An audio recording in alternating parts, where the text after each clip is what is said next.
এদের জন্য এখন মসজিদে দোয়া হয়, কোরআনে কারিমের দার্স হয়, সেগুলো এখন অনেকে উল্টাপাল্টা ফতোয়া দিয়ে বন্ধ করার চেষ্টা করছে। আমাদের জেলায় না শুরু হলেও আশপাশ জেলায় অনেককে বলছে অমান আযলামু মিম্মান মানাআ মাসাজিদ আল্লাহ। আল্লাহ বলেন বড় জালেম দেখতে চাও? আমরা তো অধিকাংশ মানুষ মনে করি আয়না ঘর যারা তৈরি করেছিল ওরা বড় জালেম। হ্যাঁ, মাস্ট বি, ওরা বড় জালেম।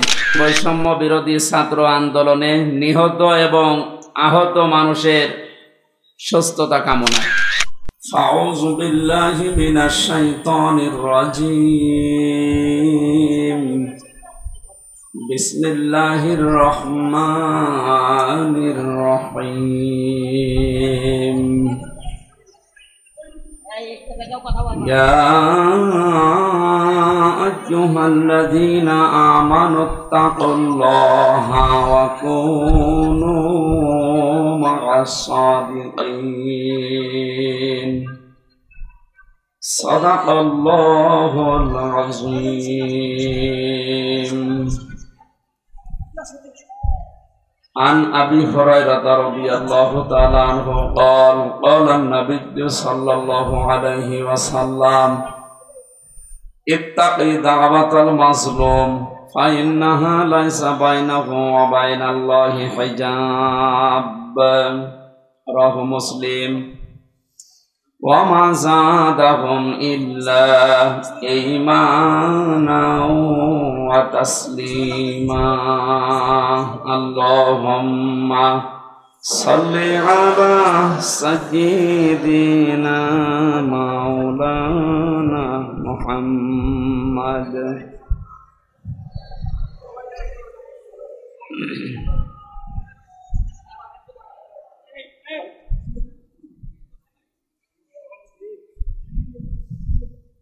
আলহামদুলিল্লাহ।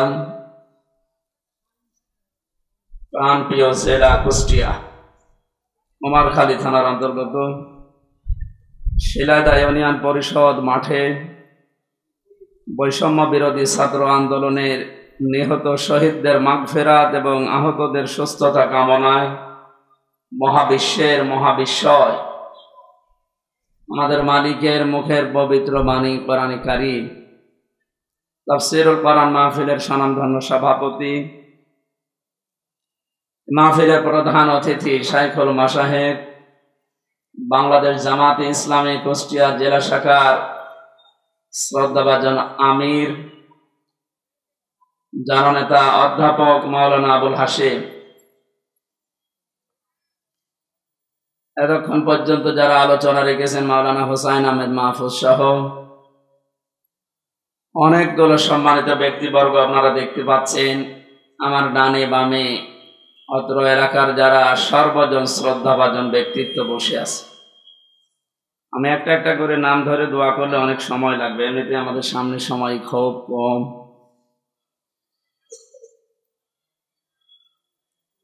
শিক্ষক জিজ্ঞাসা করছিল এক ছাত্রকে,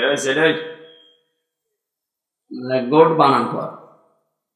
বলছো স্যার ABCDEFGHIJKLMNOPQRSTUVWXYZ কি করবে? বলছো স্যার এর ভেতরে আছে, আপনি বানান করিনি। এখন যত নাম ধরে ধরে দোয়া করবো আমরা একবারে করছি ওরাফা'না লাকা যিকরা। অনেকগুলো মানুষ তো একটু জোরে বলেন আমিন।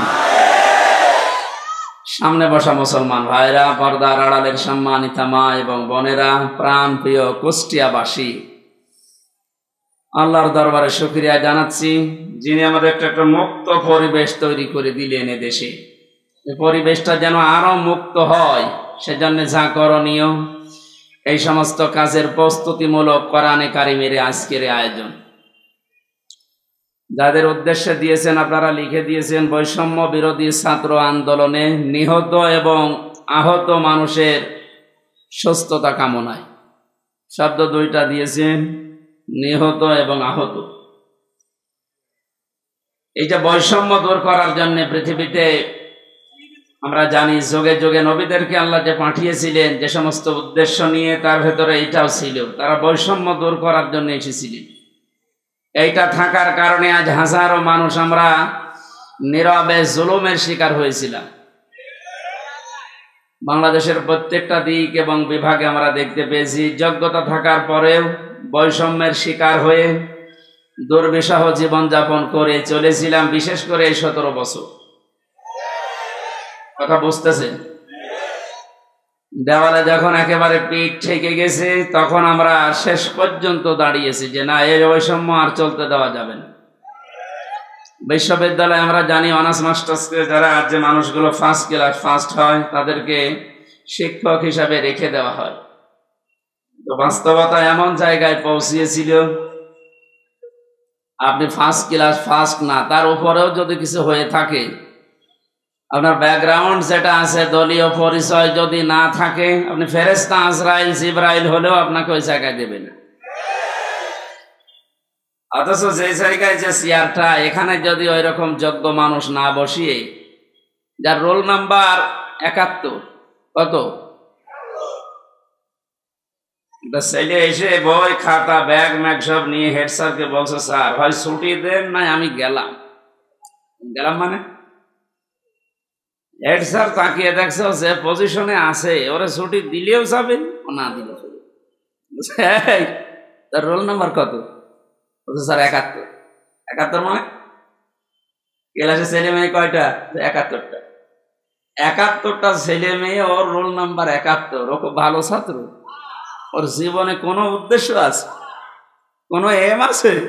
ও শুধু আসে, খেলাধুলা করে আবার পালিয়ে যায়। আমরা বাস্তবে যা দেখলাম এই 15 থেকে 17 বছরে, যার রোল নাম্বার 1, এই মানুষগুলোকে তো চেয়ারে বসানোর দরকার ছিল।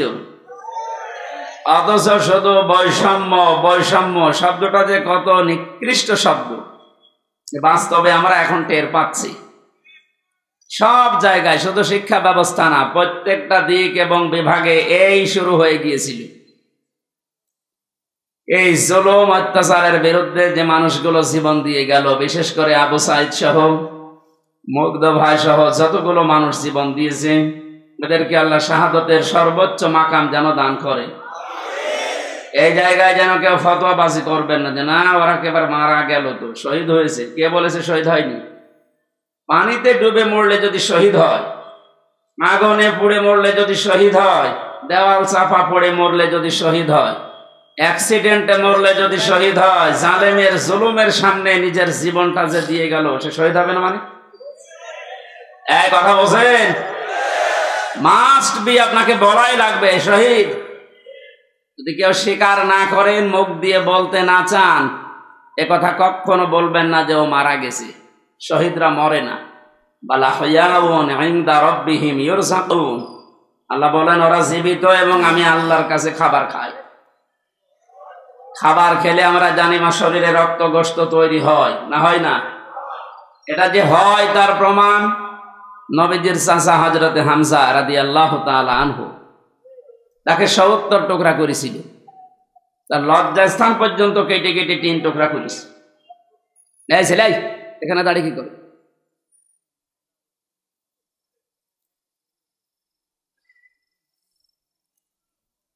কুষ্টিয়াবাসী হযরতে হামজার এই টুকরা টুকরা অংশগুলো যখন নিয়ে এসে এক জায়গায় করেছিলেন, নবীজি দেখলেন কয়েক টুকরা পাওয়া যাচ্ছে না, যতটুকু পাওয়া যায় লাশটা সাজিয়ে রেখে দিয়েছিল সামনে। নিজের চাদরটা খুলে মাথা থেকে হাঁটু পর্যন্ত ঢাকা ছিল, বাকিটা আর ঢাকা যায় না। পাহাড়ের লতা পাতা দিয়ে নবীজি নিজে নিচের অংশটুকু ঢেকে দিলেন, কবরে দিলেন, ডাক দিয়ে বললেন, মাবুদ, এ আমার চাচা হামজা। জন্মের আগে আমার বাবাকে আমি হারিয়েছি, জন্মের কিছুদিন পরে আমার মা চলে গেছে, দাদার আন্ডারে ছিলাম, তিনিও চলে গেলেন। এ পৃথিবীতে সবচাইতে বেশি কষ্ট যারা আমার জন্য সহ্য করেছিলেন, তার ভেতরে এই লোকটা একজন। তুমি আমাকে নবী বানিয়েছো, রাসূল বানিয়েছো, আমি সাক্ষী দিচ্ছি চাচার উপরে আমি এখনো পর্যন্ত রাজি আছি। তোমাকে আমি আহ্বান জানাই, মাবুদ, তুমি আমার চাচার উপরে রাজি হয়ে যাও। কথাটা শুনতে যত ছোট মনে হচ্ছে, এ ব্যাপকতা কিন্তু অনেক বেশি।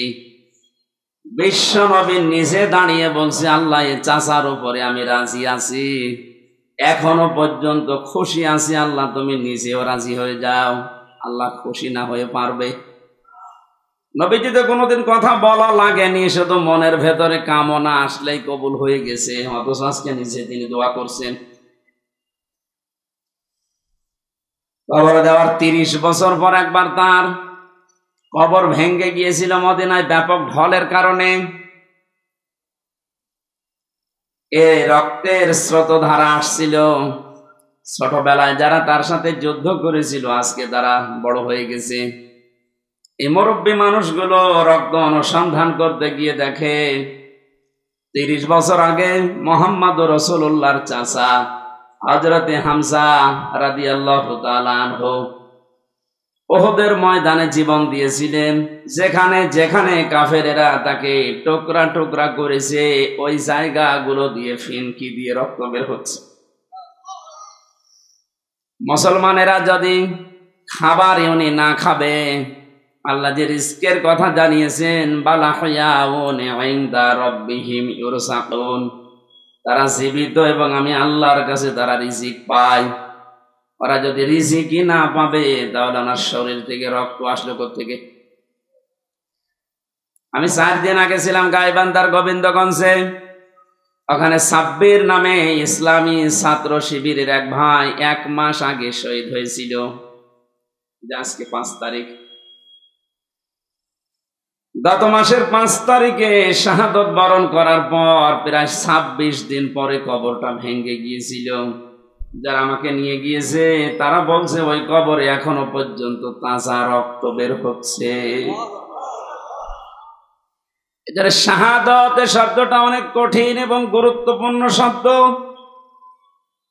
শাহাদত যারা বরণ করেছে এ মানুষগুলোকে মরে গেছে কখনো বলবেন না, এই জন্য তো শহীদ শব্দ লিখেছে। যারা মারা গেল, যারা শহীদ হয়ে গেল, এ মানুষগুলোকে মৃত বলতে মুখ দিয়ে আল্লাহ নিষেধ করে শুধু শেষ করেননি, মানুষ যেন ধারণাও না করে, এই জন্য ধারণার উপরও আল্লাহ দিয়েছেন নোটিশ। আলা তাহসাবান্নাল্লাযীনা কুতিলু ফি সাবিলিল্লাহি আমওয়াতা ইলা আখির আয়াত। সূরা আলে ইমরানের 169 নম্বর আয়াতের প্রথম অংশে আল্লাহ জানিয়েছেন, কোনদিন ধারণাও করবা না যে যারা শহীদ হয়েছে ওরা মারা গেছে। সুতরাং বৈষম্য দূর করার জন্য যারা জীবন দিয়ে গেল প্রায় 1000-এর উপরে ছাত্র ছাত্রী, সবগুলো যেন আল্লাহ শহীদ হিসাবে গ্রহণ করেন, বলেন আমিন। এই শাহাদত বরণ করানোর জন্য যারা ব্যস্ত ছিলেন এ মানুষগুলো প্রত্যেকেই জালেম এবং যারা এর সহযোগী। নবীজি তিরমিজি শরীফের হাদিসে জানিয়েছে, যারা জালেম এবং জেনে শুনে জালেমের সহযোগিতা করে, সাহায্য করে, সাপোর্ট দেয়, ও সঙ্গে সঙ্গে নবীর উম্মত থেকে বের হয়ে যায়। আপনি কি বুঝলেন কি বললাম? এরপরও আমরা দেখতে পাচ্ছি জেনে হোক না জেনে হোক অনেকে অনুমাদনায় উদ্দীপনায় বিভিন্ন কায়দায় আজ জালেমদের এখনো পর্যন্ত সাপোর্ট করে যাচ্ছে, তাদের সাফাই গাচ্ছে। আপনি কিন্তু নবীর উম্মত আর দাবি করতে পারবেন না, নবীর উম্মত থেকেই খারিজ হয়ে যাবেন। এই জন্য যারা জালেম এদেরকে এখনো পর্যন্ত সাহস দেওয়ার জন্য যারা বিভিন্ন পথ অবলম্বন করছে, কয়েকদিন আগে দেখতে পেলাম ভিডিওতে একজন বলছে, আপা আপনি ঘাবড়াবেন না, আপনি ঘাবড়ালে আমরা নরম হয়ে যাই। কত বড় শয়তান! চেহারার দিকে তাকিয়ে দেখলাম যে শয়তান তো আমি দেখিনি, যদি দেখতাম মনে হয় ওইরকম হতো। সুতরাং বৈষম্য দূর করার জন্য যখন এই আন্দোলন হয়েছিল, সফল যখন হয়েছি, এদেশে কোনো বৈষম্য থাকবে না ইনশাআল্লাহ। সংস্কার যখন আরম্ভ হয়েছে, রাষ্ট্র সংস্কারের জন্য আন্দোলন ছিল না? এই কথা বলে না কেন? সংস্কার যখন আরম্ভ হয়ে গেছে অলরেডি, কোনো জায়গা যেন বাদ না থাকে। গত কয়েকদিন আগে আমিরে জামাত আপনাদের এই শিলাইদা এসে বলে গেছে না যে সংস্কার যখন আরম্ভ হয়েছে, যারা দায়িত্বে আছে আমরা চাই ইনাদের হাতে যেন সংস্কার শেষ হয়। সুতরাং যারা আছেন বেশি দেরি করার দরকার নেই, খুব তাড়াতাড়ি যারা জালেম ছিল এবং জালেমের সহযোগী ছিল একটাও যেন পদে না থাকে। আজকে হলে আর কালকে যাওয়ার দরকার নেই। কারণ এই 1734 জন মানুষ যারা সবচাইতে বেশি জুলুম করেছে এই দেশে চেয়ারে বসে, এই মানুষগুলো আল্লাহর কাছে সব আল্লাহর মামলার আসামি। কেউ বাঁচাতে পারবে না আপনাকে। আমি 3 বছর জেলে ছিলাম, আমার মামলার বাদী ছিল আয়ু ছিল একজন, বাদী ছিল আরেকজন।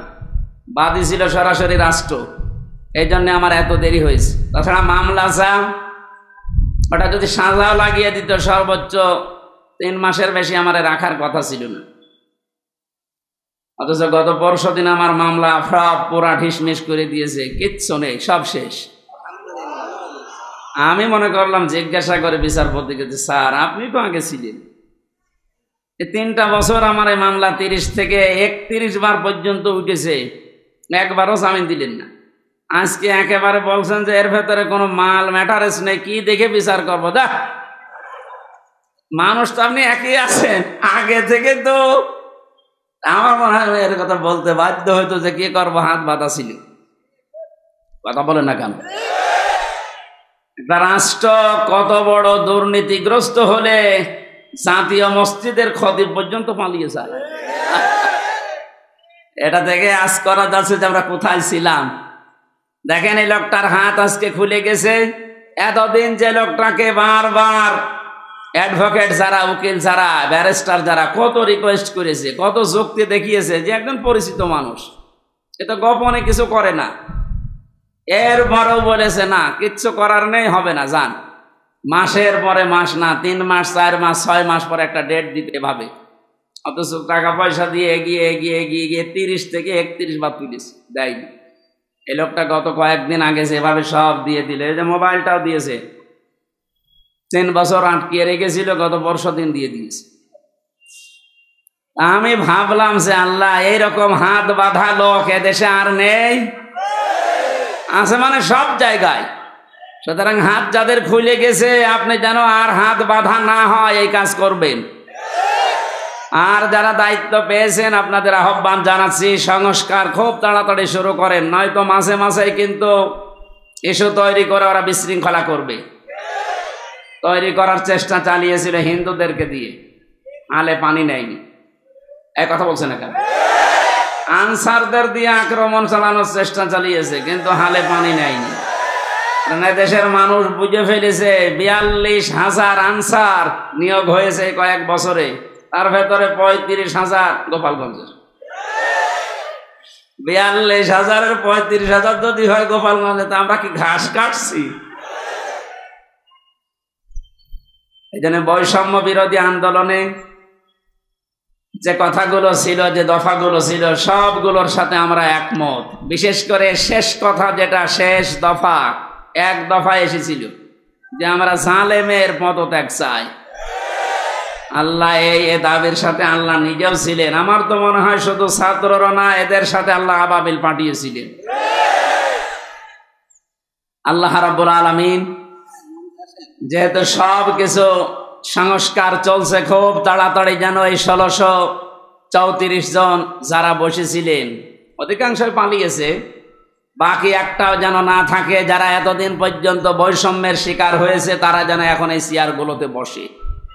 এইটাই হবে ন্যায় বিচার। এটা কি হবে? এই ন্যায় বিচারের জন্যই আমরা আন্দোলন করেছিলাম। কথা বলেন ঠিক কিনা? সুতরাং শহীদ এবং আহত যারা আছে, এখনো হাজার হাজার মানুষ আহত, তাদের সুস্থতা কামনা করছে। কারণ সুস্থতা দেওয়ার একচ্ছত্র মালিকানা আল্লাহ। ঔষধ যদি আপনি একেবারে 24 ঘন্টা খাওয়াতেই থাকেন, আল্লাহর পক্ষ থেকে যদি এটা না আসে, তাহলে আপনি সুস্থ হবেন না। এটা আমরা বিশ্বাস করি। তো ঔষধের কোনো ক্ষমতা আছে? ক্ষমতা কার? আরো জোরে এটা বাস্তবে নিয়ে আসা লাগবে। ইন্নাল্লাহা আলা কুল্লি শাইইন কাদির, সব ক্ষমতার মালিক আল্লাহ। সুতরাং যারা অসুস্থ আছেন, আল্লাহকে আমরা সব ক্ষমতার মালিক মনে করি, বিশ্বাস করি। উনি আমাদেরকে এই অসুস্থ মানুষদেরকে যেন আবার স্বাভাবিক জীবনে ফিরিয়ে দেন। হ্যাঁ, কিছু মানুষের জীবন স্বাভাবিক হবে না, যাদের চোখ উড়ে গেছে, যাদের পা শেষ হয়ে গেছে। আমি সদর থানার সদর হাসপাতালে গিয়েছিলাম 6 তারিখের পরে। অনেকজনের দেখলাম এমন এমন অঙ্গ নেই যে কিয়ামত পর্যন্ত হায়াত পেলে অঙ্গ আর আসবে না। লজ্জা স্থান উড়ে চলে গেছে একজনের। এটা আমাদেরকে মুক্ত জীবনে ফিরিয়ে দেওয়ার জন্য এত বড় স্যাক্রিফাইস যারা করেছে। বাংলাদেশে জামাত ইসলামী কুষ্টিয়া জেলা শাখার উদ্যোগে যে একটু সহযোগিতার হাত বাড়িয়েছিল, প্রত্যেকটি পরিবারে অন্তত 2 লক্ষ করে টাকা দিয়ে একটু দাঁড় করিয়েছে। এদেশে টাকাওয়ালা মানুষ আর নেই বলেন? এখনো স্বাভাবিক অবস্থায় আমরা ফিরতে পারলাম না। যারা এই মুক্ত জীবন এনে দিল তারা এখনো কাতরাচ্ছে। আর যে মানুষগুলোর কিছু হয়নি এরা আন্দাজে লাফাচ্ছে যে না, সব বন্ধ করে এখন আমাদের এই জিনিস দাও। এরা আর এক জালেম। কথা বলেন। আমান আযলামু মিম্মান মানাআ মাসাজিদাল্লাহি আন ইউযকারা ফিহা ইসমুহু ওয়া সাআ ফি খারাবিহা ইলা আখিরি আয়াহ, সূরা বাকারা। না, বিভিন্ন জায়গায় কাদা আছে, থাকে এভাবে শোনা যাচ্ছে না? এভাবে শোনেন ভাই, একটু পরে আজান দেবে, এইভাবে শোনেন। আমি গতানুগতিক কথা বলি না, আমি যা বলি ওখান থেকে শিক্ষা নিয়ে আসি। ভালো করে খেয়াল করেন তো। এই যে 2700 মানুষের জীবনের বিনিময়ে তাদের আহত হওয়ার পরিবর্তে আমরা এই মুক্তভাবে এই ময়দানে এখন কথা বলছি। বাংলাদেশ জামাত ইসলামী কুষ্টিয়া জেলা শাখার উদ্যোগে কয়েকদিন আগে এই যে কুষ্টিয়া শহরের এতিমখানায় 500 আলেমকে দাওয়াত দিয়েছিল, সব ঘরনা, সবাই এসেছিল কম বেশি। 2.5-3 ঘন্টা একাধারে আলোচনা হয়েছে আলেমদের। কোনো বাধা নেই, কোনো পাহারাদার নেই, কোনো সিকিউরিটি লাগে নাই। অথচ আগস্টের 5 তারিখের আগে এরকম 500 না, 5 জন এক জায়গায় হলে কত রকমের মামলা হয়ে যেত। আপনি টের পাচ্ছেন কোথা থেকে আল্লাহ কোথায় এনে দিয়েছে? এই বাস্তবতা যাদের জন্য, তাদের খোঁজ খবর নিতে যাও না। এদের জন্য এখন মসজিদে দোয়া হয়, কোরআনে কারিমের দাস হয়, সেগুলো এখন অনেকে উল্টাপাল্টা ফতোয়া দিয়ে বন্ধ করার চেষ্টা করছে। আমাদের জেলায় না শুরু হলেও আশপাশ জেলায় অনেককে বলছে আমান আযলামু মিম্মান মানাআ মাসাজিদাল্লাহ। আল্লাহ বলেন, বড় জালেম দেখতে চাও? আমরা তো অধিকাংশ মানুষ মনে করি আয়না ঘর যারা তৈরি করেছিল ওরা বড় জালেম। হ্যাঁ, মাস্ট বি, ওরা বড় জালেম। ওদের চাইতেও আল্লাহর কাছে বড় জালেম ওইটা, যে লোকটা আল্লাহর ঘর মসজিদে তার নাম, তার জিকির, তার আলোচনা করতে বাধা দেয়। এগুলো এখন নতুন ভাবে অনেকে তৈরি করার চেষ্টা করছেন। আপনি থামেন। ওকে আল্লাহ কিন্তু বড় জালেম বলে নাই, আপনাকে বড় জালেম বলে ইঙ্গিত দিয়েছে। কোরআনে কারিমের সূরা বাকারা 1 নাম্বার পারা 18 নাম্বার পৃষ্ঠা 17 নাম্বার পৃষ্ঠা 3 নাম্বার লাইনে আছে যে আল্লাহর দৃষ্টিতে বড় জালেম ওই লোকটা যে আল্লাহর ঘর মসজিদে আল্লাহর কোরআনের কথা, আল্লাহর নামের কথা, জিকিরের কথা বলতে দেয় না। এটা যাতে রেকর্ড হচ্ছে, কালকে সারা দেশে যাবে। সবাইকে আমি আহ্বান জানাচ্ছি, আপনারা থামবেন। এত বড় কঠিন জুলুমের ভেতরে ওই 17 বছরে আল্লাহর ঘর মসজিদে কেউ কোরআনের কথা বাধা দিতে সাহস পায়নি। আপনি সাহস পাচ্ছেন কোত্থেকে? সুতরাং আপনি থামবেন। তো জালেমরা যেমন মুসলমানদের শত্রু হয়ে বিদায় নিয়েছে, আপনিও শেষ পর্যন্ত শুধু মুসলমানদের না, আল্লাহর টার্গেটে পড়বেন। কারণ জালেমরা টার্গেট কার? এটাকে আমি বানালাম? বলেন। কোরআনে কারীম জানিয়েছে ইন্নামাস সাবিলু আলাল্লাযিনা ইয়াজলিমুনান নাস ওয়া ইয়াবগুনা ফিল আরদি বিগাইরিল হক উলাইকা লাহুম আযাবুন আলীম। সূরা শুরার 42 নম্বর আয়াতে আছে, আল্লাহ বলেন অবশ্যই আমি আল্লাহ নিজে বাদী হব, মামলা দেব, কেস করব। এর পাচ্ছেন কত ওজনওয়ালা শব্দ এটা? আল্লাহ নিজে মামলা দায়ের করবে, নিজে কেস করবে তাদের বিরুদ্ধে। ইয়াজলিমুনান নাস, যারা মানুষ হয়ে মানুষের উপরে জুলুম করছে। আল্লাহ পাক ইয়াজলিমুনাল মুসলিমুনা দেয়নি যে যারা মুসলমানদের উপরে জুলুম করেছে তারা আল্লাহর মামলার আসামি না। ইয়াজলিমুনান নাস, এটা বহু ইয়াজলিমুন, এটা মোজারে, বর্তমান, ভবিষ্যৎ, প্রেজেন্ট, ফিউচার।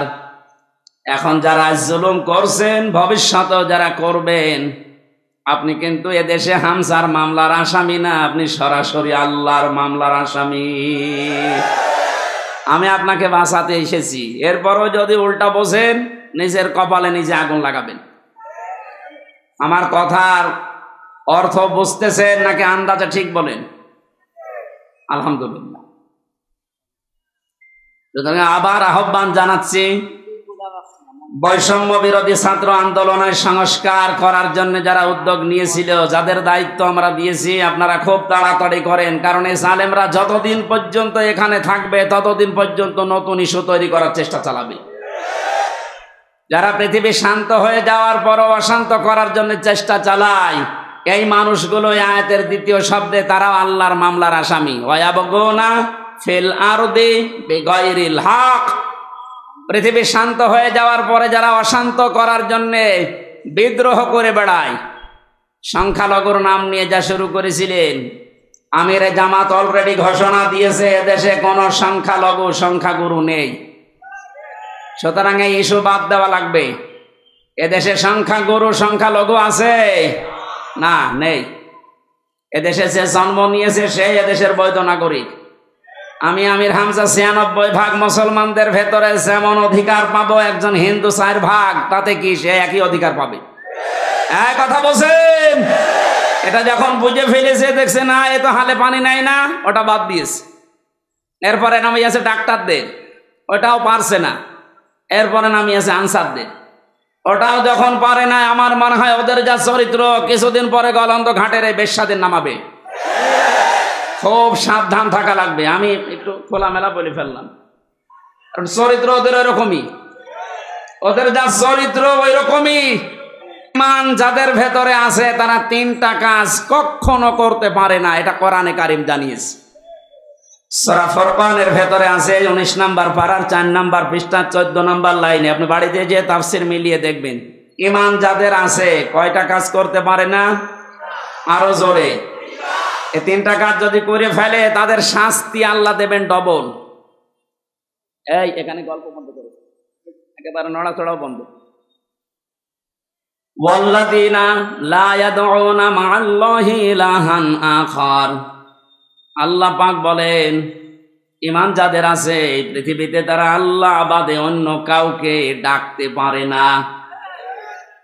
এটা অন্যান্য জেলার কথা বাদ দিলাম, আমাদের জেলাতে এখন আস্তে আস্তে তৈরি হয়েছিল রাষ্ট্রীয়ভাবে, অনেকে নিজের অর্থ দিয়ে হলেও এই কাজটা প্রতিষ্ঠিত করার চেষ্টা চালাচ্ছিল। এই যে আপনাদের থানায় মাজার আছে না, লালনের মাজার, কত মানুষ বাংলাদেশের বিভিন্ন প্রান্ত থেকে এসে না জেনে আয়াতটা পুরা উল্টিয়ে ডাকতো, আল্লাহ বাদে অন্য কাউকে ডাকা জায়েজ। আরো জোরে। আপনি বুঝে ডাকেন আর না বুঝে ডাকেন, আপনার শাস্তি ডবল হবে যদি এখনো বন্ধ না করেন। বাংলার বিভিন্ন প্রান্তে গণাটা এখনো পর্যন্ত অনেকে জারি রেখেছে। গত পরশুদিন চট্টগ্রামের নূরে বাংলা আর ওই যে জাঙ্গি হুজুর এমন পিটানি খেয়েছে, ইসলামের নাম নিয়ে শয়তানগুলো আল্লাহর নামটা পুরা পাল্টিয়েছে। ওরা আল্লাহর নামে কিছুক্ষণ জিকির করার পরে পরে ইয়া আলী বাবা, শাহ আলী বাবা, আগলা বাবা, পাগলা বাবা আন্দাজে জিকির বানাতো। তাহলে কোরআনের আয়াত অনুযায়ী আল্লাহর পাশাপাশি অন্য কাউকেও যারা ডাকে তাদের শাস্তি হবে ডবল। আরো জোরে। কি সুন্দরভাবে মিলিয়েছে দেখেছেন। কোরআনে কারীম জানিয়েছে, ওয়ালিল্লাহিল আসমাউল হুসনা ফাদউহু বিহা ওয়াযারুল্লাযীনা ইউলহিদুনা ফি আসমাইহি ইলা আখিরি আয়া। সূরা আরাফ 9 নম্বর পারার 13 নম্বর পৃষ্ঠার 5 নম্বর লাইনে আছে, এটা 179 নম্বর আয়াত। আল্লাহ পাক বলেন, আমি আল্লাহর অনেক সুন্দর সুন্দর নাম আছে, যে নামে পারো আমাকে ডাকো, কিন্তু সাবধান, আমার নামের সাথে যারা এলহাদ করে, আমার নামকে যারা পরিবর্ধন করে দেয়, নামের সাথে উল্টা পাল্টা কিছু জুড়ে ডাকে, তাদের সাথে ডাকবা না। আমি এত গভীরে যেতাম না, শুধু রেকর্ড হচ্ছে কারণে বলছি, সারা দেশে কালকে ছড়াবে। আপনারা সাবধান। ঈমান যাদের আছে তারা যেহেতু তিনটি কাজ করতে পারে না, আর তারা যদি করে ফেলে তাদের কিন্তু ডবল শাস্তি হবে।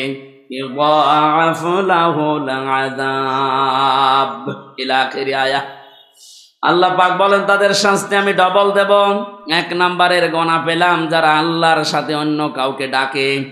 2 নাম্বারে ওয়াল্লাযীনা লা ইয়াদউনা মা'আল্লাহি ইলাহান আখারা, আল্লাহর সাথে যারা অন্য কাউকে ডাকছেন এখনই আপনি থেমে যাবেন।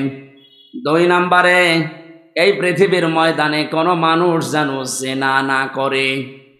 কি না করে? এটা ছিল না? আপনি দরবেশের দিকে তাকিয়েছেন, এত বড় বড় দাড়ি, আরে শেষের জীবনটা যেগুলো দেখলাম যদি সত্য হয় উনি পুরাটা জেনায় ছিলেন। কারণ যে স্বামীর কাছ থেকে তার স্ত্রীকে কেড়ে জোর করে বিয়ে করেছে ও আসল স্বামী তো এখনো তালাকি দেয়নি।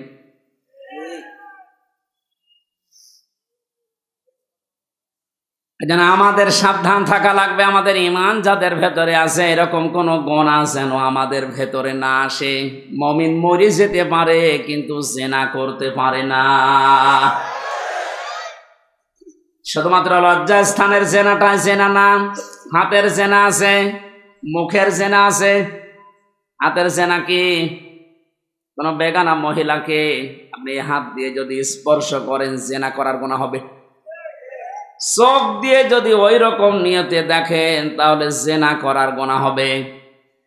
অন্তরে যদি ওরকম কোনো ধারণা নিয়ে আসেন জেনা করার গুনাহ হবে। জেনা করলে শাস্তি কয়টা বললাম? ডবল। বলেন, আরো জোরে বলেন। আমরা যেন মেনে নিতে পারি এরকম মন মানসিকতা আল্লাহ আমাদের দান করুন, বলেন আমিন।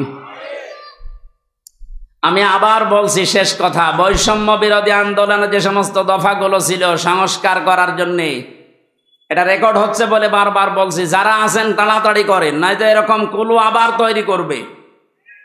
প্রধান বিচারপতিকে দিয়ে একবার চেষ্টা চালিয়েছিল, ছাত্রদের জন্য পারে নাই। আমার তো এই যে 8টা 9টা ইস্যু তৈরি করার যা শুরু করেছিল বিদ্রোহ, আমি দেখলাম সবগুলোই আল্লাহ নিজে যেন হ্যান্ডেলিং করছে। সুতরাং যখন কাজ হচ্ছে না আপনারাও থামেন। জালেম তো বিদায় নিয়েছে। কোরআনে কারিমের অনুষ্ঠানে হাজার হাজার মানুষকে নিয়ে আল্লাহর কাছে বলছে, আল্লাহ কিয়ামতের আগে যেন এদেশের চেয়ারে আর কোনো জালেম না আসি। বলেন, আমিরে জামাত তো এই দিকে ইঙ্গিত দিয়েছিলেন যে এক জালেমের হাত থেকে মুক্ত হয়ে যেন আমরা অন্য কোনো জালেমের হাতে না পড়ি।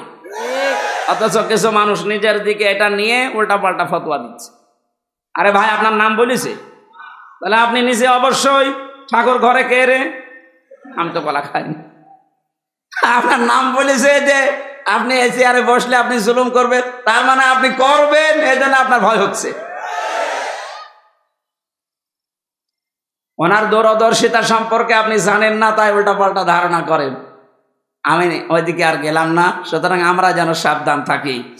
দরুদ পড়ছি আমাদের নবী মুহাম্মদ রাসূলুল্লাহর উপরে, যাকে আল্লাহ কোরআনে বিশেষভাবে 7টা নাম ধরে ডাক দিয়েছিলেন। তার 1 নাম্বারে নাম ছিল ইয়াসিন। নাম কি?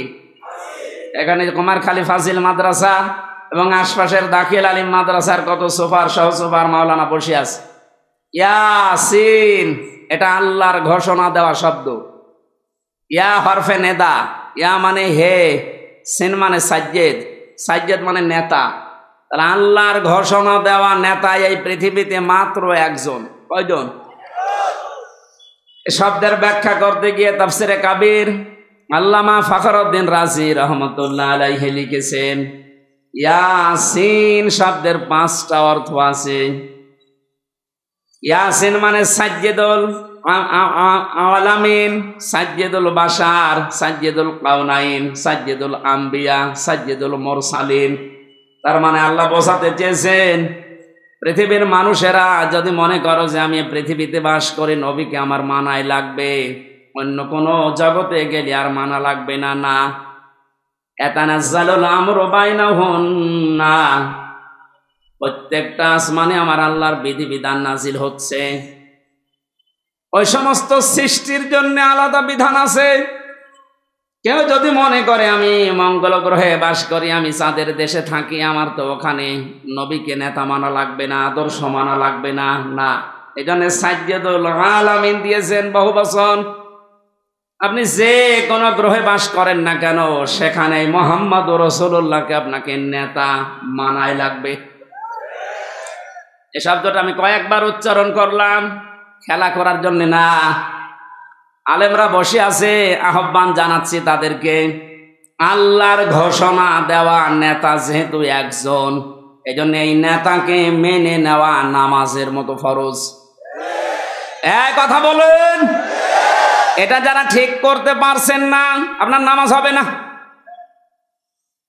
কারণ কিয়ামতে যে বিচারের সিস্টেমগুলো, ধাপগুলো আমরা দেখেছি, কিয়ামতের সর্বপ্রথম মানুষকে আল্লাহ তার নিজের সামনে যখন দাঁড় করাবেন, 10 জন 20 জন 50 জন না, প্রতিটি মানুষকে আল্লাহ নিজের সামনে দাঁড় করাবে স্রেফ একা একা। অকুল্লুহুম আতিহি ইয়াউমাল কিয়ামাতি ফারদা। আল্লাহ পাক বলেন সূরা মরিয়মের 95 নম্বর আয়াতে আছে, কিয়ামতে প্রতিটি মানুষকে তার সামনে আল্লাহ দাঁড় করাবেন স্রেফ একা একা। কয়জন করি বলেন বলেন? আপনি এটা নিজের সাথে এখন মিলান তো। আর রাজনৈতিক ভাবে আপনার পরিচয় আলাদা আলাদা আছে, আপনি তো মানুষ, মিলানি আয়াতটা এখনই ময়দানে মাশার কায়েম হয়ে গেছে। আল্লাহ আপনাকে যদি ডাক দিয়ে নিজের সামনে দাঁড় করায়, আপনার যে অবস্থা আছে, যে বাস্তবতা আপনি তৈরি করেছেন, বলেন তো আপনার আল্লাহর সামনে দাঁড়িয়ে পেছনের জীবনের হিসাব দিতে পারবেন? বলেন। আমি একা একা থাকলে মাঝে মাঝে ভাবি, আল্লাহ তুমি যদি বলো হামজা 2024 সালের আগস্ট মাসের 31 তারিখ পর্যন্ত তোরে মাফ করে দিলাম, যা। শুধু সেপ্টেম্বরের 1 থেকে 5 তারিখ, এই 5 দিনের হিসাব দিয়ে তুই জান্নাতে চলে যা। আমার যা ইমান আমল, আমার যা বাস্তবতা, আমার তো মনে হয় 5 দিনের হিসাব দেওয়া সঠিকভাবে সম্ভব না। আপনারা পারবেন না? আপনারা পারবেন। কাবা শরীফ যখন তাওয়াফ করে মানুষ, এই যে হাজী সাহেব বসে আছে, কত 6টা চক্করে মানুষ বলে আল্লাহকে, আল্লাহুম্মা ইন্না আলাইয়া হুকুকান ফিমা বাইনি ওয়া বাইনিকা। হে আল্লাহ তুমি আমার মালিক, আমি তোমার গোলাম, দাস, ভৃত্য, সার্ভেন্ট যাই বলেন, এ পরিচয় দিচ্ছে যে তুমি আমার মালিক, আমি তোমার দাস। দাস হিসাবে তুমি আমাকে সব কিছুই তো দিয়ে দিলে, আমাকে নেই থেকে হামজা বানিয়েছ। আমি তো উল্লেখ করার মতো কিছু ছিলাম না, অথচ আজ হামজা হয়ে বসে আছে হাজারো মানুষের সামনে। এখানে অবদান পৃথিবীর কারণে, সব অবদান শুধু তোমার। আমার মা বাবার অবদান আছে কি? তারা শুধু বিছানায় ছিল, এই শেষ। বাকি যা করার নেই থেকে শুরু করে এ পর্যন্ত সব করেছে কে? আরো জোরে। আমার বাড়ি গাড়ি নারী যা লাগে আল্লাহ তুমি সব দিয়েছো আমাকে বান্দা হিসাবে, কিন্তু তুমি যে আমার মালিক, আমার কাছে তো তোমার কিছু পাওনা আছে। গোলাম হিসাবে আমি তোমার কিচ্ছু দিতে পারি নাই। তবে কাবার সামনে আমার 6টা চক্কর চলছে, একটা কথা আমি বলতে পারি, আমার কিচ্ছু নেই দেওয়ার মতো। এই জন্য বলছি আল্লাহ তুমি আমারে মাফ করে দাও। কিয়ামতের কঠিন এই বিচারের ময়দানে মানুষকে আল্লাহ স্রেফ একা তুলবে, কোনো উপায় নেই এই মাপ পাওয়া ছাড়া। আর আল্লাহর বিচারে যদি আল্লাহ অবিচার করে, কেউ বাঁচবে? যদি ন্যায় বিচার করে, না না, আল্লাহর বিচারে তো অবিচার নেই। ন্যায় বিচার করলেও কোনো মহারথী ক্ষমা পাবে না, কারণ আল্লাহ ন্যায় বিচার করে যদি বলে শুধু 1 গ্লাস পানির হিসাব দিয়ে যা, পারবেন না। আল্লাহর বিচার থেকে বাঁচার জন্য একটা পদ্ধতি আছে, যে আল্লাহ তুমি মাফ করে দাও। আল্লাহ যেন শেষ পর্যন্তটা আমাদের জন্য কবুল করেন, বলেন আমিন। এবার আসেন যে কথাটা বোঝার জন্য পর্যন্ত এসেছিলাম, কিয়ামতের বিচারের দ্বিতীয় ধাপে আল্লাহ এবার আর একা ডাকবেন না। ইয়াউমা নাদউ কুল্লা উনাসিম বিইমামিহিম। সূরা বানী ইসরাঈল 15 নম্বর পারার 8 নম্বর পৃষ্ঠা 3 নম্বর লাইনের 72 নম্বর আয়াতের প্রথম অংশে আছে। এটা ফি জিলালিল কোরআনের তাফসিরে আছে, বিস্তারিত আছে, আমি শুধু সামারাইজ করে বলছি। কিয়ামতে প্রতিটি মানুষকে এবার বিচারের দ্বিতীয় ধাপে আল্লাহ ডাকবে তার নেতার সাথে। এটা যদি রাজনীতি মনে করে কেউ চলে যান, আপনার কপালে আগুন লাগবে। আল্লাহর কসম, এটা শুধু দুনিয়ার সাথে না, আখিরাতের সাথে রিলেটেড। এই জন্য আমি একটু তুললাম, নয়তো বলতাম না। কিয়ামতের ময়দানে আল্লাহ যখন মানুষকে তুলবে, প্রতিটি মানুষকে এবার দ্বিতীয় সিস্টেমে তুলবে তার নেতার সাথে। কার সাথে? তোমার খালি বাসি আগে নেতা, এরপরে কর্মী। আপনার বিবেককে এবার প্রশ্ন করেন তো, আপনি যে নেতার আদর্শ মেনে চলেন, যার পেছনে স্লোগান দেন, যাকে রায় দিয়ে ভোট দিয়ে নেতা বানিয়েছেন, এই লোকটার যে চরিত্র, এর যা সুরাত সিরাত, আর এর যা ঈমান আমলের অবস্থা, ও যদি আল্লাহর সামনে দাঁড়ায়, আপনি তার পেছনে, ওরে দেখলেই তো আল্লাহ রাগ হয়ে যাবে। ও বলছে ঠিক, তার মানে ও ধরা খেয়ে বসে আছে। ও যদি এখনই বলে ঠিক যে আমি যারে মানি ওরে আল্লাহ দেখলে আল্লাহর রাগ হবে, আপনি তো ধরা খাবেন। কথা তো সত্যি, এইটাই আসল কথা। আপনি যারা ধরা না খান, সুতরাং এমন মানুষের পেছনে থাকা লাগবে, এমন মানুষকে আদর্শ হিসাবে সামনে নিয়ে আসা লাগবে, যারে দেখলে আল্লাহ খুশি হয়ে যায়। এখন এই লোকটাকে আফজাল সাহেব না, এখন দেখেন তো আফজাল সাহেবের কাঠিতে পড়ে কিনা। সারা নেশা 5 নাম্বার পারা 6 নাম্বার পৃষ্ঠা 9 নাম্বার লাইনের 59 নাম্বার আয়াতের প্রথম অংশে আছে, ইয়া আইয়ুহাল্লাযীনা আমানু আতিউল্লাহা ওয়া আতিউর রাসূলা ওয়া উলিল আমরি মিনকুম। আল্লাহ ইমানদারকে ডাক দিয়েছেন, ইমানের দাবি করো, তে পূরণ করবা না। তোমাদের দাবি হচ্ছে তোমরা আল্লাহর ইতাআত করো, রাসূলের আনুগত্য করো, আর উলিল আমর তোমাদের ভেতরে যারা নেতৃত্ব দেয় এদের মেনে চলো। কুষ্টিয়াবাসী, বাংলাদেশের 64টি জেলার ভেতরে এই কুষ্টিয়াকে আমি বেশি ভালোবাসি, কারণ এই জেলাটা আমার। আমি চাই আপনারা বাঁচেন, বেঁচে থাকেন, যেন জাহান্নামী হয়ে না যান। এই যে আতিউ, এটা কিন্তু ভার্ব, এটা ফেল, এটা ক্রিয়া। এই শব্দটা আল্লাহ নিজের নামে, রাসূলের নামে দিয়েছেন, উলিল আমরের আগে দেননি। এই কথা বলেন না কেন? আমি যতগুলো তাফসীর পড়েছি, সব মুফাসসির আয়াতের ব্যাপারে ব্যাখ্যা এটাই লিখেছেন, আল্লাহ রাসূলকে মানা লাগবে, কোনো প্রশ্ন করা যাবে না। কিন্তু আল্লাহ রাসূলের পরে যদি কিয়ামত পর্যন্ত আপনি কাউকে মানতে চান, নেতা হিসাবে নেতৃত্ব দেবে, তাকে যদি মেনে চলতে চান, মাস্ট বি, দেখাই লাগবে এই লোকটা আল্লাহ রাসূলকে মেনে চলে কিনা। আরে এই আয়াতটা বাংলাদেশে আজ কায়েম হয়ে গেলে তো ইসলাম চলে আসে। এক কথা বলেন না কেন? আল্লাহ রাসূলকে যে লোক মেনে চলে না, আমার বাবা হলে ওরে আমি মানি না, এ কথা মানবেন কারা দেখি? লিল্লাহি তাকবীর। এই দেখেন তো, হাত তোলেনি কে? দেখেন, আলহামদুলিল্লাহ, ঠিক আছে, হাত নামান। হ্যাঁ, ওয়াজ তো হয়ে গেছে, এবার মোনাজাত করে দিই। আবার কি ওয়াজ করবো? এটাই তো, আল্লাহ রাসূলকে যে মানে না, সে আমার বাবা হলেও মানি না, তাহলে এদেশে আর কিছু থাকবে? ইসলাম চলে আসবে ইনশাআল্লাহ। আমরা জরিপ দেখতে পাচ্ছি, আগস্টের 5 তারিখের আগে একরকম ছিল, এই আজকে রাতের পাল্টিয়ে গেছে।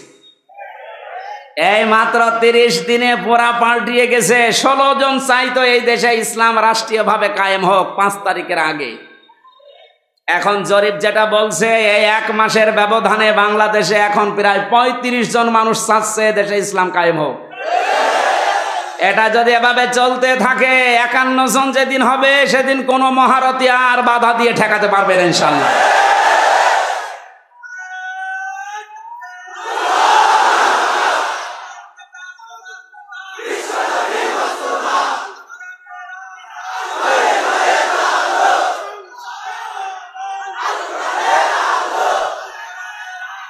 এই একটু কথা বলতে দেন। কয়েকদিন আগে সিরাজগঞ্জে ছিলাম, একটা আমি দোকানে ঔষধ নেওয়ার জন্য, আমার মুখ বাঁধা ছিল, বসে আছি। একটা লোককে বলছে, ভাই যে আমির হামজা আসতেছে, ওয়াজ শুনতে যাবেন না? উনি জবাব দিয়েছে, ওয়াজ কি শুনতে যাব, গেলে তো রাজনীতি হবে। চিন্তা করেন তো ওর মন মানসিকতা কোন দিকে। আমি কি রাজনৈতিক দলের কোন লিডার? এই বলেন, আমি কি ঘোষণা দিয়েছি যে আমি ভোটে দাঁড়াবো? আপনার এত ভয় কেন? রাজনীতি এটা কোরআনের একটা অংশ। 903 জায়গায় আল্লাহ ডাইরেক্ট ইনডাইরেক্ট এই শব্দগুলো দিয়েছে। রাজনৈতিক জীবনে যেন আপনি জাহান্নামে চলে না যান, এই জন্যে তো পাহারা দিচ্ছি। এক কথা বলেন। আর আপনি উল্টা বুঝে, না এটা রাজনীতি হবে। রাজনীতি হবে মানে কোরআন বাদ দিয়ে রাজনীতি আছে? কোরআন বাদ দিয়ে যারা রাজনীতি করেছে তাকান, দরবেশ পর্যন্ত 36,000 কোটি টাকার ইনক্রিজ। যেহেতু কোরআন ছিল না, এই জন্যই তো এত দুর্নীতি। কোন জায়গায় যেন এই দুর্নীতি আর ফিরে আসতে না পারে। আল্লাহ রাব্বুল আলামিন নবীকে ডাক দিয়েছিলেন কয়টা নাম ধরে? 7টা। কয়টা? 7টা নামে ডাক দিয়েছেন পুরা কোরআনে। আর 1 নম্বরে হচ্ছে ইয়াসিন।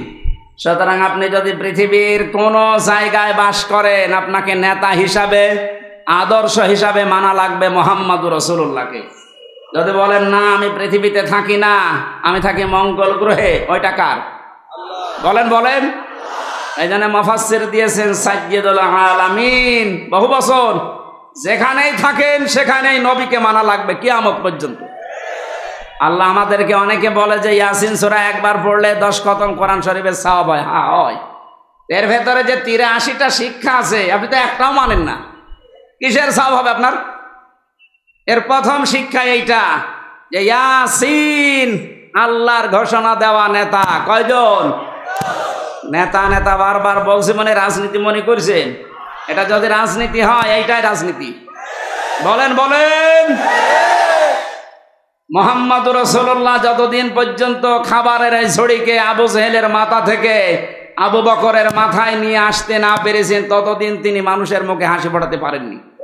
খাবার তো একই ছিল, খাবার একই ছিল না, শুধু ঝুড়িটা আবু জেহেলের মাথা থেকে নামিয়ে আবু বকরের মাথায় তুলে দিয়েছিলেন, হযরত ওমরের মাথায় তুলে দিয়েছিলেন। সিস্টেম একই ছিল, মানুষও এক, খালি পাল্টিয়েছে ঝুড়িটা। ওর জামানায় থাকতে মানুষ না খেয়ে মরিছে, আর হযরতে আবু বকর ওমরের জামানায় এসে মানুষ না খেয়ে মরিছে। আমরা তো এইটাই চাই কোরআন দিয়ে। কথা বলেন না কেন? আল্লাহ ঘৃণিত করে দেন যে মানুষগুলো সীমা ছাড়িয়ে যায়, তাদের বসবাসের জায়গা পর্যন্ত আল্লাহর কাছে ঘৃণিত। এটার বাস্তব প্রমাণ হচ্ছে আবু জেহেলের বাড়ি। কাবা শরীফ তাওয়াফ করার পরে আমি যখন উপরে গেলাম, দেখলাম আমার পেটে ব্যথা করছে। পুলিশকে ডাক দিয়ে বললাম, ভাই এতক্ষণ তো ভালোই ছিলাম, এখন পেটে ব্যথা করছে মানে? পুলিশ তার আমার ভাষা বোঝে নাই। আমার বলছে, ইয়া হাজিউল হুজ্জাত আয়না বিলাদুকা। ও হাজি, দেশ কোথায়? জি তুমি বাংলাদেশ। বাংলাদেশ থেকে এসেছি। ওর ভাষা দিয়ে আমারে বোঝাচ্ছে, ভাই হাজি সাহেব আপনি জানেন না এটা কোন জায়গা? না তো। আবু জেহেলের বাড়ি। আপনি এখনো পায়খানা না করে দাঁড়িয়ে আছেন, তাড়াতাড়ি করেন। সত্যি কথা বলছে, পায়খানা করে দেখি পেটের যে ব্যথা ছিল সব ভালো হয়ে গেছে। আল্লাহ আমাকে জানাতে চেয়েছে, হামজা 4.5 লাখ টাকা খরচ করে আসলে ওই সময় 16 সালে, এখনো পায়খানা না করে দাঁড়িয়ে আছো, তাড়াতাড়ি করো। ওর বাড়ি পর্যন্ত আল্লাহ এত ঘৃণিত, এত নিন্দিত বানিয়েছে। জায়গাটা কিন্তু দামি জায়গা, কাবার পাশেই। এমনকি নবীজির বাড়ি ওর বাড়ি থেকে, কাবার থেকে আরো দূরে ছিল, কারণ কাবার পাশে আবু জেহেলের বাড়ি, এরপরে নবীর বাড়ি। কাবার পাশে যতগুলো জমি জায়গার দাম বেশি না কম? বলেন। শুধু জালেমের বসবাস হওয়ার কারণে আল্লাহ আন্তর্জাতিক টয়লেট বানিয়ে দিয়েছে। তাম দুনিয়ার মানুষ যে কাজ করে, কি আমি এতক্ষণ কি বলছি, এদেশে যারা জুলুম করেছে তার জায়গা জমি বাড়ি ঘর যত দামি হোক, এটা আল্লাহর কাছে এখন ঘৃণিত। কারণ দেখবেন মুজদালিফা থেকে যখন মানুষ যায়, একটা জায়গা আছে খুব তাড়াতাড়ি হাঁটে, কারণ এটা গজবের জায়গা।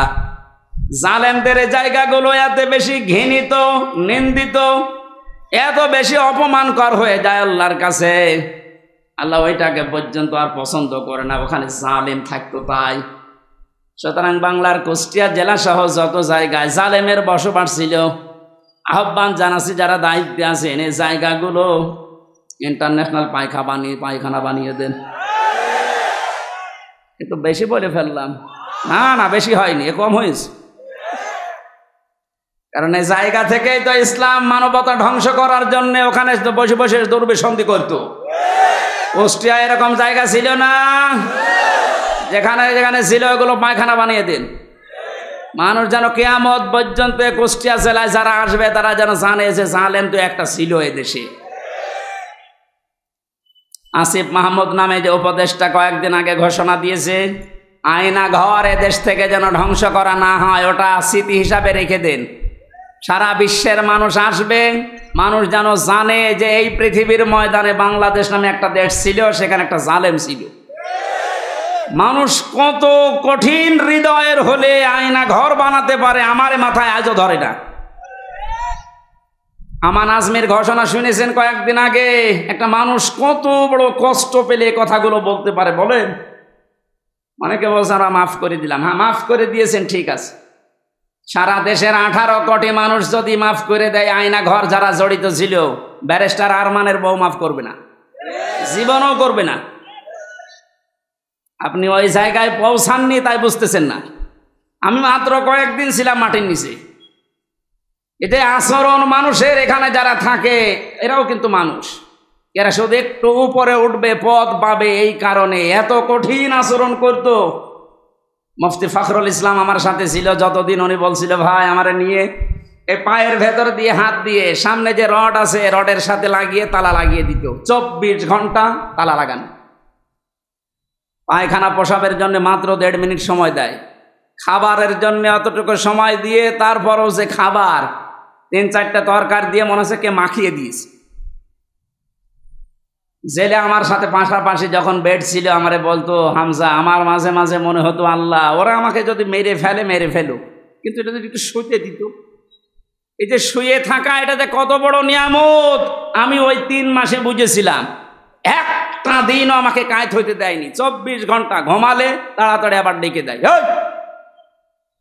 আমার 11 ঘন্টা টাঙিয়ে রেখেছিল, হাতের ভেতরে হ্যান্ডকাপ দিয়ে, তাও পেছনে, পায়ের ভেতরে ডান্ডা বেড়ি লাগিয়ে, কালো কাপড় দিয়ে চোখ বেঁধে, মাথার ভেতরে দড়ি লাগিয়ে টাঙিয়ে রেখেছে 11 ঘন্টা। অথচ বিষয় আমি কিচ্ছু জানি না। একটু যদি পা মাটিতে ঠেকে যায়, উপর থেকে 4 তলা 5 তলা থেকে ক্যামেরা দেওয়া আছে, গরম দেয়, একবারে ঘুম ভেঙে। এই দুপুর 2টায় নিয়ে গেছে, একবারে রাত 11টায় নিয়ে এসেছে। বলেন তো একটা মানুষ এভাবে টিকে থাকতে পারে? আমার নামাজ পড়তে দেয়নি, জোহর আসর মাগরিব এশা সব নামাজ আমি ইশারায় পড়েছিলাম। কখন সময় হচ্ছে কখন সময় হয় না আমি তো কিছু জানি না, কারণ মাটির নিচে। কঠিন পরিস্থিতি তৈরি করে এখনো অনেকে বলছে হ্যাঁ কি করেছে যে ওর পালিয়ে যাওয়া লাগলো। কি করেছে মানে আপনি টের পাচ্ছেন কি করেছে? চলেন আপনারা 10 দিন একটু রাখি, কি করেছে আপনাকে দেখাবো।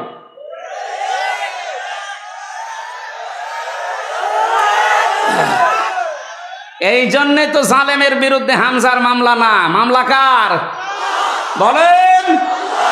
সুতরাং এর জালেমেরা এরা কিন্তু টার্গেট হামজার না, এ টার্গেট আল্লাহর।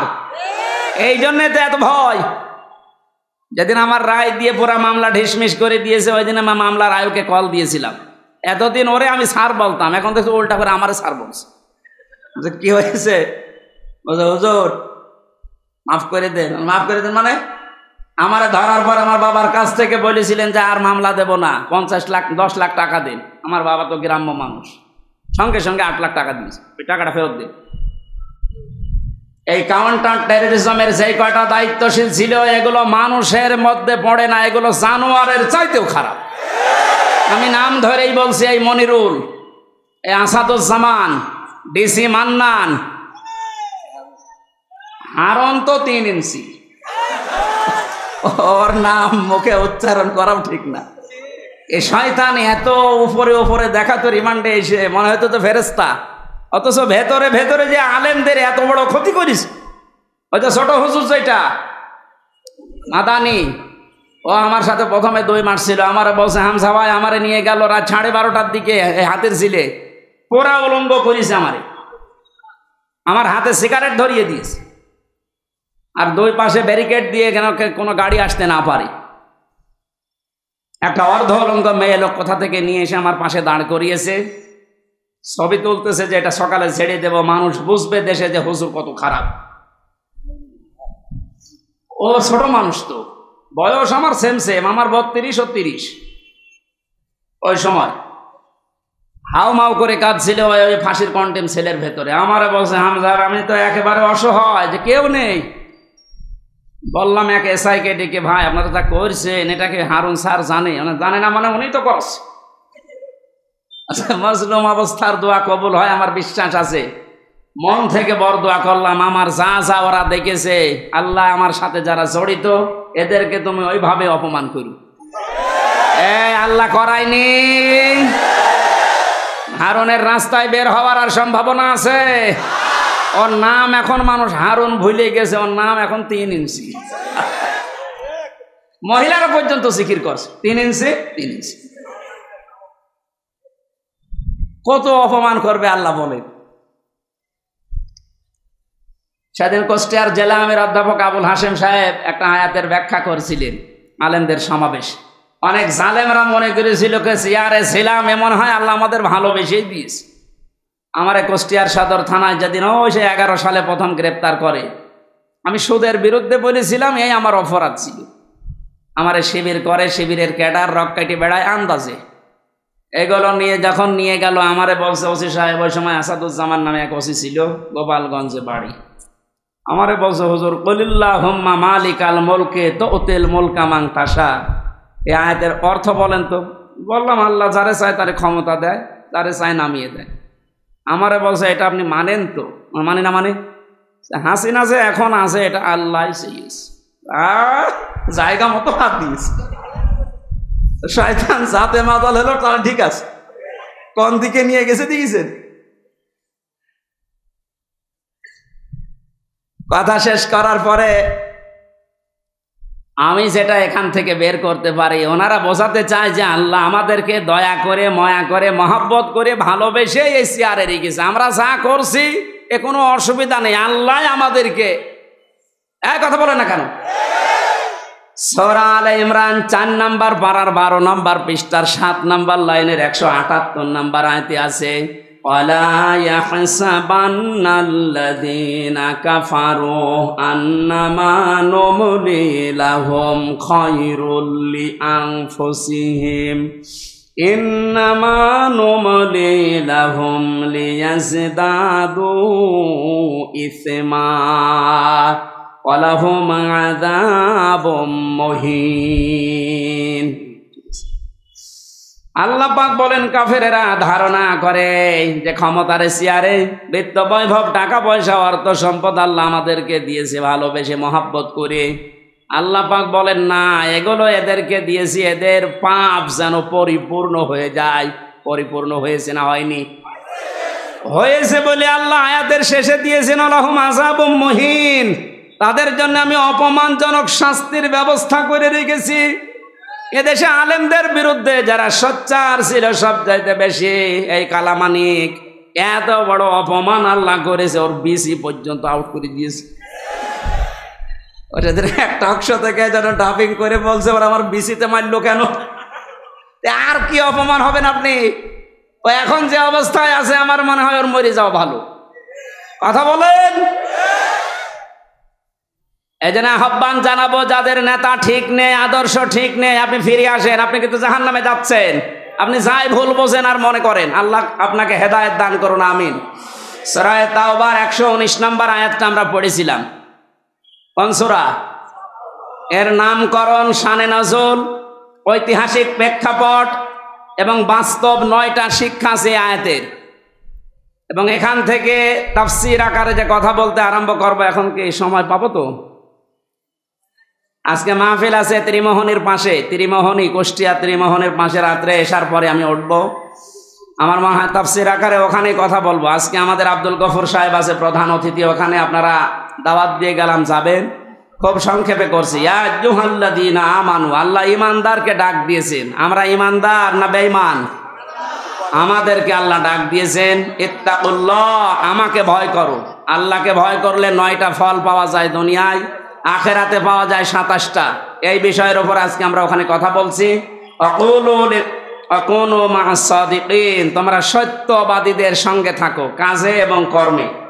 আল্লাহ রাব্বুল আলামিন বাস্তবে আয়াতটা আমি খুব ব্যাখ্যা করার জন্য সময় না পাওয়ার কারণে দুঃখিত। আগামীতে যেহেতু আজকেই এশার পরে ওখানে যাবেন, কোন মা'আস সাদিকিনের উপরে কথা বলবেন ইনশাআল্লাহ। আল্লাহুম্মা আমিন। লা ইলাহা ইল্লা আনতা সুবহানাক ইন্নী কুনতু মিনাজ জালিমিন। আল্লাহ তাআলা, তোমার কোরআনে কারীম থেকে যে কথাগুলো শুনেছি প্র্যাকটিক্যাল লাইফে আমল করার তৌফিক দাও।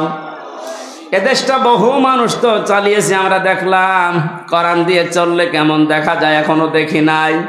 এইটা দেখে মরার তৌফিক আমাদেরকে দান করো রব্বুল আলামিন। বহু কষ্ট করে আয়োজনটা 15-17 বছর পরে যুবকেরা আঞ্জাম দিয়েছে।